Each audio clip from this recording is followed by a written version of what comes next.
မင်္ဂလာပါခင်ဗျာကျွန်တော်နာမည်နိုင်လင်းထွန်းပါကျွန်တော်ကဒီနေ့သင်ခန်းစာလေးမှာဆိုရင်ကျွန်တော်တို့ Photoshop software နဲ့ကျွန်တော်တို့စောင့်နေတဲ့ဓာတ်ပုံတွေကိုအလွယ်ကူဆုံးပြန်ပြီးတော့မှတည့်လို့ရနိုင်တဲ့နီလန်လေးကိုကျွန်တော်ကဒီသင်ခန်းစာလေးမှာလက်တွေ့သင်ပြပေးသွားမှာဖြစ်ပါတယ်ဒါကြောင့်ကျွန်တော်တို့ Photoshop software လေးကျွန်တော်ဖွင့်လိုက်ပါမယ်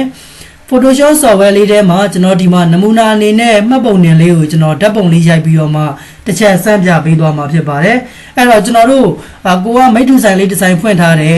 ကိုစီကိုလာပြီးတော့မှလာအပ်တဲ့ customer တွေကနေပြီးတော့သူတို့ရဲ့မှတ်ပုံတင်လေးကိုကျွန်တော်တို့ print ထုတ်ခိုင်းတာမျိုးတွေရှိတယ်ပေါ့နော်ဒါမှမဟုတ်မိတ်တူဆွဲခိုင်းတာမျိုးတွေရှိတယ်အဲ့တော့သူတို့ရှိမှာမှတ်ပုံတင်တော့ပါမလာဘူးမှတ်ပုံတင်လေးကိုဓာတ်ပုံရိုက်လာတယ်ရိုက်လာတဲ့အခါမှာသူတို့ကကျွန်တော်တို့မသိတာလည်းဖြစ်မယ်နားမလည်လို့လည်းဖြစ်မယ်ပေါ့နော်မှတ်ပုံတင်ကိုကျွန်တော်တို့တက်တက်လေးမရိုက်ဘဲနဲ့အခုလိုမျိုးကျွန်တော်တို့အဆောင်လိုက်ကြီးကျွန်တော်တို့ရိုက်လာတာမျိုးတွေကျွန်တော်တို့ကြုံတွေ့ကောင်းကြုံတွေ့ရပါလိမ့်မယ်အဲ့တော့ဒီလိုမျိုးအဆောင်လိုက်ကြီးကျွန်တော်တို့ရိုက်လာတဲ့ဓာတ်ပုံကြီးကိုကျွန်တော်တို့ပြန်ပြီးတော့မှ print ထုတ်ဖို့ရာအတွက်ပြန်ပြီးတော့မိတ်တူတွေကူဖို့ရာအတွက်ဆိုရင်ကျွန်တော်တို့ဒီတိုင်းတန်းပြီးတော့မှမိတ်တူဆွဲလိုက်လို့ကျွန်တော်တို့အဆင်မပြေဘူးအဲ့တော့ဒီပုံလေးစောင်းနေတဲ့ဓာတ်ပုံလေးကိုကျွန်တော်တို့ Photoshop နဲ့ပဲဖြစ်ဖြစ်တခြား software နဲ့ပဲဖြစ်ဖြစ်ပုံလေးကိုကျွန်တော်တို့အရင်ဆုံးအနေနဲ့တက်တက်လေးဖြစ်အောင်ပြန်ပြီးတော့မှဖန်တီးပေးရမှာဖြစ်ပါတယ်အတစ်လုပ်ပေးရမှာဖြစ်ပါတယ်အဲ့တော့ကျွန်တော်တို့ဒီရဲ့ပုံလေးကိုပြန်ပြီးတော့Photoshop နဲ့အလွယ်တကူကျွန်တော်တို့ပြုလုပ်လို့ရတဲ့နည်းလမ်းတွေကတော့အများကြီးပဲရှိတယ်ပေါ့နော်အဲ့ဒါကနေပြီးတော့မှကျွန်တော်ကတော့အလွယ်ကူဆုံးပြုလုပ်လို့ရတဲ့နည်းလမ်းလေးကိုပဲကျွန်တော်ပြောပြပေးသွားမှာဖြစ်ပါတယ်အဲ့တော့ဒါလေးကကျွန်တော်တို့နမူနာပြပေးဖို့ရာအတွက်ခြိုက်ထားတဲ့မှတ်ပုံတင်လေးဖြစ်ပါတယ်အဲ့တော့ဒီပုံလေးကိုကျွန်တော်တို့လက်တွေ့ print ထုတ်လို့ရအောင်ဒီမိတ်တူတွေကူးလို့ရအောင်ကျွန်တော်တို့ဒီဘက်ကပုံလေးအနေနဲ့ကျွန်တော်တို့ပြန်ပြီးတော့မှဒီအခုလိုမျိုးပုံစံလေးထိဖြစ်အောင်ကျွန်တော်တို့ပြန်ပြီးတော့စီမှာဖြစ်ပါတယ်အဲ့တော့ကျွန်တော်တို့ဒီမှာရိုက်ထားတဲ့ဓာတ်ပုံကကျွန်တော်တို့ site ကလည်းဘယ်လောက်ရှိမှမသိဘူးကျွန်တော်တို့ကအပြင်မှာလက်တွေ့ print ထုတ်ဖို့ရာအတွက်မိတ်တူကူဖို့ရာအတွက်ဆိုရင်သူ့ကိုကျွန်တော်တို့ site တွေလည်းအတိအကျချိန်ပေးရမှာဖြစ်ပါတယ်အဲ့တော့အရင်ဆုံးအနေနဲ့ဒီပုံလေးကိုကျွန်တော်တို့ပုံလေးကိုတက်တက်လေးဖြစ်အောင်ပြန်ပြီးတော့မှပြုလုပ်ပါမယ်အဲ့တော့ပုံပြန်ပြီးတော့အတက်ဖြစ်အောင်ပြုလုပ်ဖို့ရာအတွက်အလွယ်ကူဆုံးနည်းလမ်းလေးကတော့ကျွန်တော်တို့ဒီမှာ2ပေါက်ထဲမှာကျွန်တော်တို့ crop tool လေးပါပါတယ်အဲ့တော့ဒီရဲ့ crop tool လေးတွေကျွန်တော်တို့2စက္ကန့်လောက်3စက္ကန့်လောက်နည်းနည်းလေးဒီဖိလိုက်လို့ဆိုရင်သူ့ထဲမှာပါတဲ့ tool လေးတွေတစ်ခုချင်းစီထွက်လာမှာဖြစ်ပါတယ်အဲ့တော့ဒီရဲ့ tool လေးထဲမှာကျွန်တော်တို့ perspective crop tool ဆိုတာလေးကျွန်တော်တို့ပါပါတယ်အဲ့တော့ဒီရဲ့ perspective crop tool ဆိုတာလေးကိုကျွန်တော်တို့ click တစ်ချက်နှိပ်လိုက်ပါမယ်perspective crop tool ဆိုတာလေးကိုကျွန်တော်တို့ယူပြီးသွားပြီဆိုရင်တော့မောက်ရဲ့လက်ကလစ်လေးနဲ့ကျွန်တော်တို့တက်တက်လေးဖိပြီးတော့မှကျွန်တော်တို့ဆွဲလိုက်ပါမယ်အခုလိုမျိုးပုံစံလေးကျွန်တော်တို့ရလာပါလိမ့်မယ်အဲ့တော့ရလာတဲ့အခါမှာကျွန်တော်တို့ကမှတ်ပုံတင်မှာကိုတဲ့ချန်တဲ့အပိုင်းလေးတွေကိုသူ့ရဲ့ဘေးထောင့်လေးမှာ pointer အမှတ်လေးတွေပါပါတယ်အဲ့တော့ဒီရဲ့ pointer အမှတ်လေးတွေကနေပြီးတော့တစ်စက်မောက်ရဲ့လက်ကလစ်လေးကိုကျွန်တော်တို့ဖိပြီးတော့မှမှတ်ပုံတင်ရဲ့ထောင်လေးတွေမှာလိုက်ပြီးတော့မှကျွန်တော်တို့ချိန်ပေးရမှာဖြစ်ပါတယ်အဲ့တော့ဒါကတော့ကျွန်တော်တို့အညီအညာလေးချိန်ပေးဖို့လိုတာပေါ့နော်အဲ့တော့ကိုရိုက်ထားတဲ့ဓာတ်ပုံနဲ့ကိုက်ညီမှုရှိအောင်လေးကျွန်တော်တို့တက်တက်ရရဖြစ်အောင်လိုက်ပြီးတော့မှချိန်ပေးရပါမယ်အခုဒီမှာကျွန်တော်လိုက်ပြီးတော့မှချိန်လိုက်ပါမယ်ဘေးထောင်လေးတွေမှာအညီအညာလေးဖြစ်အောင်လိုက်ပြီးတော့ချိန်လိုက်ပါမယ်အဲ့တော့အခုလိုမျိုးလေးကျွန်တော်တို့ချိန်ပြီးသွားပြီဆိုရင်တော့ keyboard ကနေပြီးတော့ကျွန်တော်တို့ enter ကိုခေါက်လို့လည်းရတယ်ဒီအပေါ်မှာကျွန်တော်တို့အမှန်ချင်လေးရှိတယ်ဒါလေးကိုနှိပ်လို့လည်းရပါတယ်ကိုယ်အစဉ်ပြေရနဲ့လုပ်ပါအခုဒီမှာတော့ကျွန်တော်က enter လေးကိုခေါက်လိုက်ပါမယ်enter လေးကိုခေါက်လိုက်တာနဲ့ကျွန်တော်တို့မှတ်ပုံတင်လေးကစောင်းနေတဲ့ဓာတ်ပုံလေးကကျွန်တော်တို့အတက်ပုံစံနေထားတန်းပြီးတော့မှရောက်သွားမှာဖြစ်ပါတယ်အဲ့တော့ Photoshop ထဲမှာစောင်းနေတဲ့ဓာတ်ပုံတွေကိုကျွန်တော်တို့အတက်ပုံစံနေနဲ့ပြန်ပြီးတော့မှ edit ပြုလုပ်ချင်ပါတယ်ဆိုရင်တော့ဒီရဲ့ tool လေးကအရန်ကိုအသုံးဝင်တဲ့ tool လေးတစ်ခုဖြစ်ပါတယ်အဲ့တော့အခုဒီမှာတော့ကျွန်တော်တို့ကဟုတ်ပြီစောင်းနေတဲ့ဓာတ်ပုံလေးကိုတော့ပြန်ပြီးတော့မှတက်တက်လေးဖြစ်အောင်ပြုလုပ်ပြီးသွားပြီအဲ့တော့ဒီပုံလေးကိုကျွန်တော်တို့ print ထုတ်မယ်ဒါမှမဟုတ်မိတ်တူတွေကူးဖို့ရာအတွက်သူ့ရဲ့ဓာတ်ပုံ site ကိုကျွန်တော်တို့အတိအကျလေးဖြစ်အောင်ပြန်ပြီးတော့မှချိန်ပေးရမှာဖြစ်ပါတယ်အဲ့တော့အရင်ဆုံးအနေနဲ့မချိန်ခင်မှာဒီရဲ့ဓာတ်ပုံ site လေးကကျွန်တော်တို့ဘယ်နှလက်မှရှိတယ်ဆိုတာလေးကိုကျွန်တော်တို့တစ်ချက်ကြည့်လိုက်ပါမယ်အဲ့တော့ဓာတ်ပုံရဲ့ site ကိုသိချင်တယ်ဆိုရင်တော့ keyboard ကနေပြီးတော့ control ရဲ့ order ရဲ့IN ကိုတွဲပြီးတော့မှနှိပ်လိုက်ပါမယ်ဒါက image site ကိုခေါ်တဲ့ shortcut လေးဖြစ်ပါတယ်အဲ့တော့အခုဒီမှာကျွန်တော်တို့ကြည့်လိုက်တဲ့အခါမှာဒီရဲ့ဓာတ်ပုံလေးကကျွန်တော်တို့ Photoshop ထဲမှာဒါတေးသေးလေးဖြစ်နေတယ်ဒါပေမဲ့အပြင်မှာ print ထွက်လာလို့ဆိုရင်သူ့ရဲ့ image site ကဘယ်လောက်ရှိလဲဆိုရင်36လက်မှကြော်တောင်မှရှိမယ်အမြင့်ကကျွန်တော်တို့22လက်မှကြော်တောင်မှရှိမယ်အဲ့တော့ကျွန်တော်တို့ကဒီရဲ့ဓာတ်ပုံက36လက်မှ26လက်မှဆိုတော့ကျွန်တော်တို့တာအကြီးပဲဖြစ်နေတယ်ကျွန်တော်တို့ထုတ်လုံးမှာက ဒီရဲ့မှတ်ပုံတင် site အတိအကျလေးကိုပဲထုတ်လုပ်ချင်တာဖြစ်တဲ့အတွက်အပြင်မှာကိုယ့်ရဲ့မှတ်ပုံတင် site လေးကိုကျွန်တော်တို့ပေတံလေးနဲ့တိုင်းကြည့်မယ်အလျားကဘယ်လောက်ရှိတယ်အမြင့်ကဘယ်လောက်ရှိတယ်ဆိုတာလေးကိုကျွန်တော်တို့တိုင်းကြည့်လို့ရပါတယ်အဲ့တော့ဓာတ်ပုံ site လေးကတော့ကျွန်တော်ဒီမှာတိုင်းထားတာလေးကတော့အလျားက 3.5 inch ရှိပါတယ်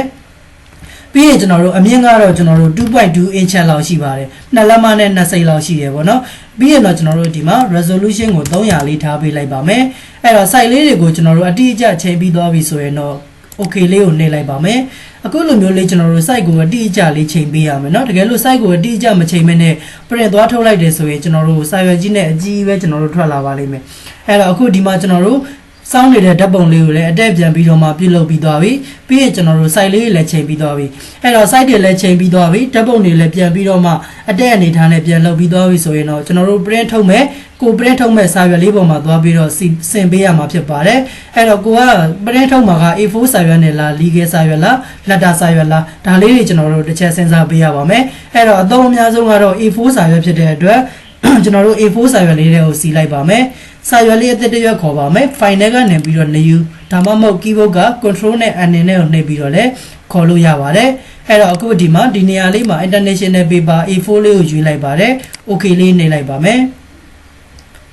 okay နှိပ်လိုက်တာနဲ့ကျွန်တော်တို့ဒီမှာ A4 စာရွက်လေးရောက်လာပြီအဲ့တော့ A4 စာရွက်ထဲကိုကျွန်တော်တို့ဒီဘက်ကအတက်ပုံစံအနေထားနဲ့ပြင်ထားတဲ့မှတ်ပုံတင်လေးကိုဆွဲပြီးတော့ထည့်ပါမယ်အခုလောလောဆယ်ကျွန်တော်တို့ perspective crop 2 ဝင်နေတာဖြစ်တဲ့အတွက် keyboard က VO နှိပ်ပြီးတော့ move 2လေးကိုပြန်ခေါ်ပါတယ်ပြီးရင်သူ့ရဲ့ပုံရဲ့ဘာတန်းလေးကနေပြီးတော့မောင်းရဲ့လက်ကလေးလေးကိုဖိပြီးတော့ဆွဲပါမယ်ဒီပုံလေးကိုလွယ်တကူပဲ A4 စာရွက်လေးတွေကိုဆွဲပြီးတော့ထည့်လိုက်ပါမယ်ဒါဆိုရင်တော့ကျွန်တော်တို့ပုံလေးက A4 စာရွက်လေးတွေကိုကျွန်တော်တို့စီပြီးသားလေးဖြစ်သွားပါပြီအဲ့တော့နေရာလေးပြန်ပြီးတော့ change နေဆိုရင်တော့အခုလိုမျိုးနေရာလေးတွေပြန်ပြီးတော့မှကျွန်တော်တို့ဆင်ပေးလို့ရပါတယ်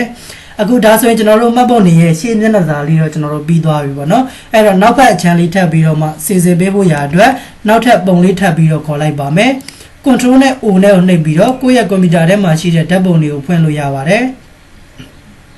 အခုဒီမှာဒီပုံလေးကျွန်တော်တို့ဖွင့်လိုက်ပါမယ်ဒီပုံလေးကမှတ်ပုံတွေရဲ့နောက်ကျောအချမ်းလေးဖြစ်ပါတယ်အဲ့တော့အခုဒီပုံလေးကိုလည်းဒီလိုပဲအတက်ပုံစံဖန်တီးမှာမလို့ perspective crop 2လေးကိုယူပါတယ်တက်တက်လေးကျွန်တော်တို့မောက်ရဲ့လက်ကလေးနဲ့ဖိဆွဲလိုက်ပါမယ်ဘေးထောင်လေးတွေမှာကျွန်တော်တို့မှတ်ပုံတွေရဲ့စောင်းနေတဲ့နေရာလေးတွေကိုအတက်ပြန်လုပ်ချင်တဲ့နေရာလေးတွေကိုကျွန်တော်တို့တစ်ချက်ချိန်ပေးလိုက်ပါမယ်အခုဒီမှာဒါလေးကတော့တက်အောင်လေးလိုက်ပြီးတော့ချိန်ပေးရမယ်เนาะအားလုံးချိန်ပြီးသွားပြီဆိုရင်တော့ကျွန်တော်တို့ keyboard က enter လေးကိုခောက်ပေးလိုက်ပါမယ်သူ့ကိုလည်းဒီလိုပဲကျွန်တော်တို့ site လေးတွေသတ်မှတ်ပါမယ် keyboard က control alt i ကိုနှိပ်ပါမယ်နှိပ်ပြီးသွားပြီဆိုရင်တော့ကျွန်တော်တို့အလျားက 3.5 inch ပါ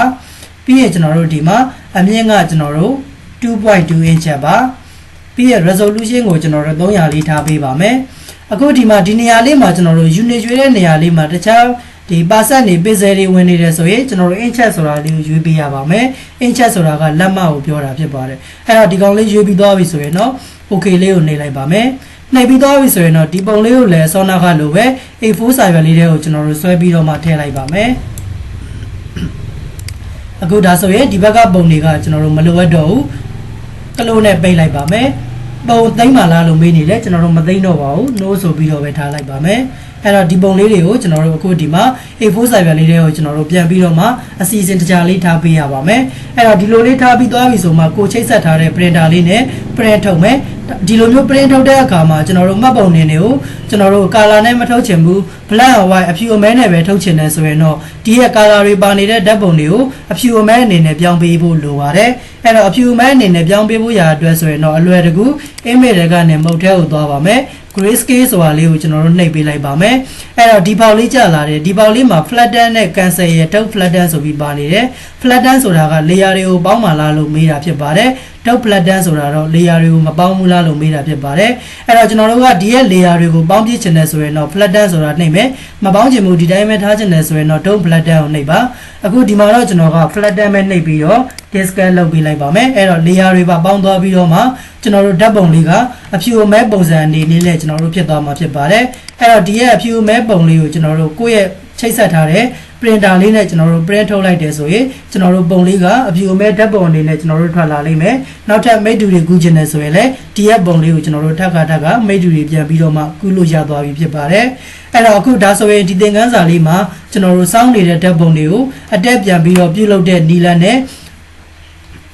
ပရင်ထိုးလို့ရအောင်ထိကျွန်တော်တို့စီစဉ်ပေးတဲ့နီလန်လေးကိုကျွန်တော်ကတင်ပြပေးသွားတာဖြစ်ပါတယ်အဲ့တော့ဒီသင်ခန်းစာလေးကကျွန်တော်တို့အားလုံးအတွက်အရန်အကျိုးရှိလောက်မယ်လို့ထင်တယ်ကိုကိုတိုင်းလက်တွေ့လိုက်ပြီးတော့မှလေ့လာကြည့်ပေးပါအကယ်၍ကိုကိုတိုင်းလေ့ကျင့်ကြည့်တဲ့အခါမှာကျွန်တော်တို့မရတဲ့နေရာလေးတွေရှိတယ်ကျွန်တော်သင်ပေးတာနားမလည်လိုက်တဲ့နေရာလေးတွေရှိတယ်ဆိုရင်လည်းကျွန်တော်ကိုပြန်ပြီးတော့မေးမြန်းပေးလို့ရပါတယ်အကယ်၍ကိုကိုတိုင်းလေ့ကျင့်ပြီးသွားပြီကိုလည်းအမှန်တကယ်အခုလိုမျိုးလေးတွေကျွန်တော်တို့လုပ်တတ်နေပြီဆိုရင်တော့